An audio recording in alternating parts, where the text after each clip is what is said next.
Hi friends, स्वागत है आप सभी का आपके अपने यूट्यूब चैनल स्टार एजुकेशन में। मैं राकेश कुमार। उम्मीद है आप सब बहुत अच्छे होंगे। तो आइए फिर हम आ चुके हैं इस वीडियो में और इसमें देखने वाले हैं 12th हिस्ट्री के कुछ इंपॉर्टेंट सब्जेक्टिव क्वेश्चन। समझिए इतने महत्वपूर्ण क्वेश्चन है कि एग्जाम में तो सेट हो चुका है। जाइएगा इसका आंसर लिख दीजिएगा, उसके बाद जाकर नंबर चढ़ा दीजिएगा। समझिए इतना इंपॉर्टेंट क्वेश्चन है। तो देखिए बढ़ते हैं अपने क्वेश्चन की ओर और देखते हैं क्वेश्चन क्या है। एक नंबर क्वेश्चन है त्रिपिटक क्या है। तो त्रिपिटक जो है वह बौद्ध धर्म से जुड़ी हुई चीज़ है। यानी जब भगवान बुद्ध की मृत्यु हो गई तो उनकी मृत्यु के पश्चात जो उनके अनुयायी थे उनके पूरे शिक्षाओं को 3 पिटकों में बांट दिया, उन्हीं को कहा गया त्रिपिटक। तो इसका आंसर यहाँ पे लिखा गया है, आप देख सकते हैं। थोड़ा समझने की कोशिश करते हैं।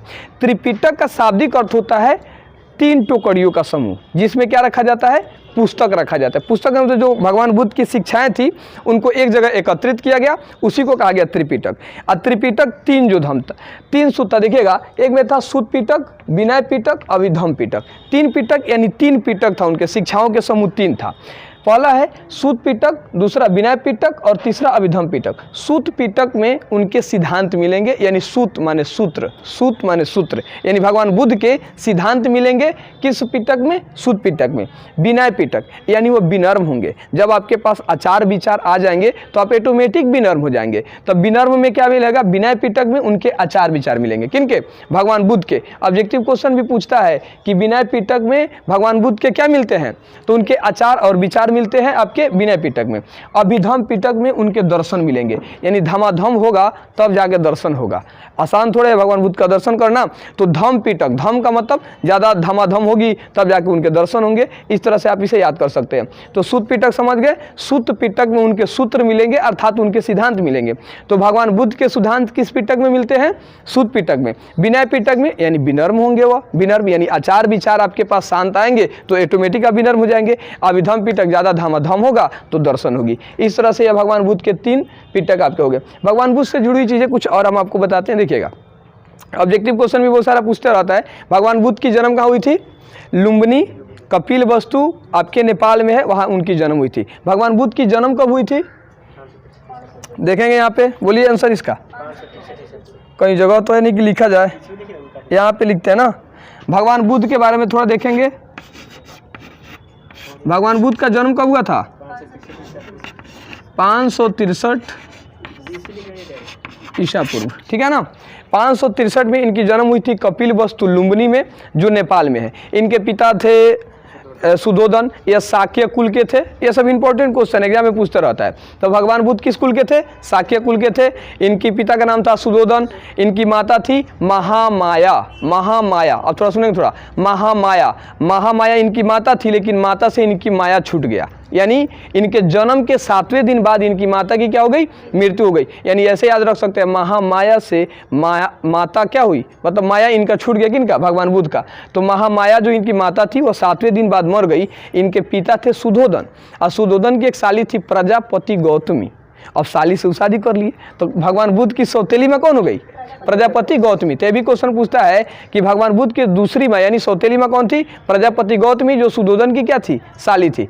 इनकी कम उम्र में शादी हो गई, 16 वर्ष की अवस्था में इनकी शादियाँ हो गई। इनसे जुड़े बहुत सारे ऐसे क्वेश्चन है जो हम लोग फिर नेक्स्ट वीडियो में देखते रहेंगे। इतना देखिए, आप त्रिपिटक समझ गए होंगे आई थिंक। चलिए फिर हम आगे बढ़ते हैं। नेक्स्ट क्वेश्चन यहाँ पे लिखे हम, अशोक के धम्म से आप क्या समझते हैं? अशोक के धम्म से आप क्या समझते हैं? धम्म का मतलब होता है, समझिए ना, धर्म। यानी अशोक ने एक धर्म चलाया था, एक समूह चलाया था जो बौद्ध धर्म के प्रचार प्रसार के लिए था। तो अशोक के धम्म से आप क्या समझते हैं? तो लिख सकते हैं कि अशोक ने बौद्ध धर्म के प्रचार प्रसार के लिए एक धम्म की शुरुआत की थी, जिसे अशोक का धम्म कहते हैं। यानी अशोक, यहाँ से क्वेश्चन और पूछता है कि अशोक पर कलिंग युद्ध का प्रभाव क्या पड़ा। तो कलिंग युद्ध के पहले अशोक की स्थिति कुछ अलग थी, लेकिन जब कलिंग युद्ध हुआ तो उसमें अशोक ने क्या हुआ? अशोक में बहुत ज़्यादा परिवर्तन हुआ और उन्होंने बौद्ध धर्म को अपना लिया।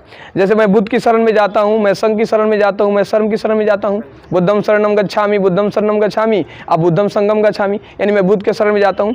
तो अशोक ने क्या किया? बौद्ध धर्म को अपनाया कलिंग युद्ध के बाद। ये भी क्वेश्चन आपके एग्जाम के लिए इंपॉर्टेंट है। क्वेश्चन पूछता है कि कलिंग युद्ध के बाद अशोक के जीवन पर क्या प्रभाव पड़ा। तो आप लिख सकते हैं, कलिंग युद्ध के बाद अशोक ने क्या किया? महापरिवर्तन हुआ उसमें, और उन्होंने जाकर किसको अपना लिया? बौद्ध धर्म को अपना लिया। बौद्ध धर्म के प्रचार प्रसार के लिए अशोक ने एक धर्म की शुरुआत की थी। अशोक ने बौद्ध धर्म के प्रचार प्रसार के लिए एक धर्म की शुरुआत की जिसे अशोक का धर्म कहा गया। अशोक इसके प्रचार प्रसार के लिए, अशोक का पुत्र था महेंद्र और पुत्री थी संघमित्रा। उन्होंने इस बौद्ध धर्म के प्रचार प्रसार के लिए उन्हें एक पीपल के साथ कहाँ भेजा? श्रीलंका भेजा। अब बौद्ध धर्म इतना ज़्यादा प्रचलित हुआ, समझिए कि सभी लगभग अधिकांशतः पूरे देशों में हुई, लेकिन एक देश में नहीं हो पाया, ब्रिटेन में। तो ये भी क्वेश्चन पूछता है कि आपके बौद्ध धर्म की प्रचार किन देशों में नहीं हो पाई? तो ब्रिटेन में इसका प्रचार प्रसार नहीं हुआ। लेकिन जब अशोक ने अपने पुत्र महेंद्र और संघमित्रा पुत्री को एक पीपल के पेड़ के साथ भेजा, कहाँ पे? समझिए श्रीलंका में, तो बहुत अधिक प्रभाव पड़ा और वहाँ के लोगों ने भी किसको अपनाया? बौद्ध धर्म को अपनाया। तो बौद्ध धर्म के प्रचार प्रसार के लिए अशोक ने एक धर्म की शुरुआत की जिसे अशोक का धर्म कहते हैं। समझ गए? चलिए नेक्स्ट क्वेश्चन देखते हैं। नेक्स्ट क्वेश्चन है आपका, संविधान सभा का गठन कैसे हुआ? संविधान सभा का गठन कैसे हुआ?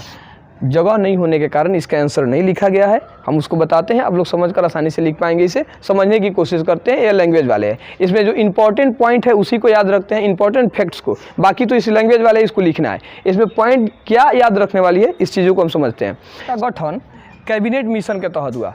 संविधान सभा का गठन कैबिनेट मिशन के तहत हुआ। कैबिनेट मिशन कहा कि इसमें कुल 389 सदस्य होंगे। कितने सदस्य? 389 सदस्य, जिनमें से 292 सदस्य आपके ब्रिटेन के होंगे। कहाँ के? ब्रिटेन के होंगे। उसके बाद आपके 4 जो सदस्य होंगे वो चीफ होंगे, यानी मेन सदस्य होंगे। 4 चीफ सदस्य होंगे। और उसके बाद जो आपके 93 जो सदस्य होंगे वो भारतीय होंगे। ठीक है, यह कैबिनेट मिशन ने अलाउ किया कि कैबिनेट मिशन के तहत हमारे संविधान सभा का गठन किया गया। और उन्होंने कहा कैबिनेट मिशन कि 389 सदस्यों को रखना है, जिनमें से आपके 292 सदस्य कहाँ के होंगे? ब्रिटेन के। 4 उसमें चीफ होंगे और जो 93 सदस्य होंगे वो भारतीय सदस्य आपके होंगे। लेकिन हुई क्या, आगे इसमें कुछ ज़्यादा परिवर्तन हो गया। हुआ क्या, संविधान सभा का जो चुनाव हुआ वह जुलाई 1946 में। सोच लीजिएगा, समझिए ध्यान से। संविधान सभा का चुनाव कब हुआ? जुलाई 1946 में। लेकिन संविधान सभा की पहली बैठक हुई दिसंबर 1946 में। और जब संविधान सभा की बैठक हुई तो बैठक में क्या किया गया? संविधान सभा को 2 भागों में बांट दिया गया। एक हिंदुस्तान की संविधान सभा, एक आपके पाकिस्तान की संविधान सभा, यानी भारतीय संविधान सभा और पाकिस्तान की संविधान सभा।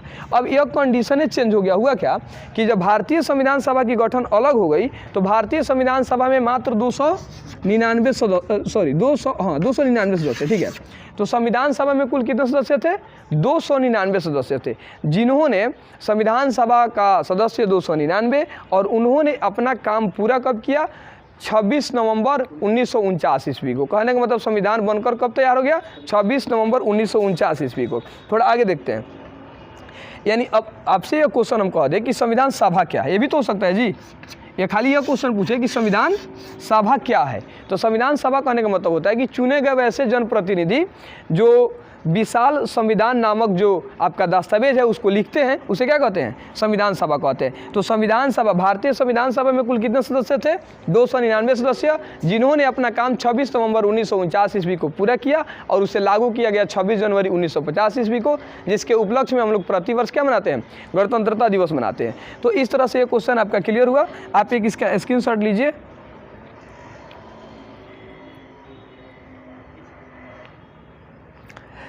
तो आइए, उम्मीद है आप सभी को यह समझ में आया होगा। तो फिर हम मिलते हैं नेक्स्ट वीडियो में। जय हिंद, जय भारत।